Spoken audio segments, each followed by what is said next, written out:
Buyursa bugün mına geçe gelin alıp жаштанкай үйлөнүү тоюн өткөрдүк. Бүгүн болсо кудаларды сеп алдык. Сеп чайын беребиз деп кудаларды тоскон жатабыз.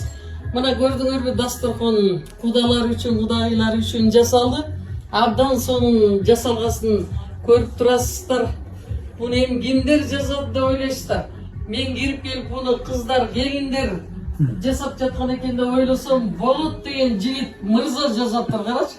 Мына ошонун командасындагы балдар, мына 3 бала келип, ушул дасторконду жасаптыр. Эми көргүлө, мындай дасторкон Кыргыз элинде мурда эч жасалганын көргөн эмеспиз. Кандай гана сонун элди өзүнө тарта турган, бул өзүнчө чыгармачылык деп ойлойм.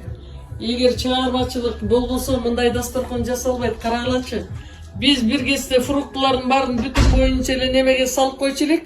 Азыр булардын кесилиштери, гүлдөрдү койгондору, эми күз күнү астына коюп чагылдырганын көрсөң өзүнчө эле бир укмуш дасторконда. Буну эми жанагы биз жомоктон уккандай сыйтырчы сүф дегенде жасалган падышанын дасторкондорундай буйруса.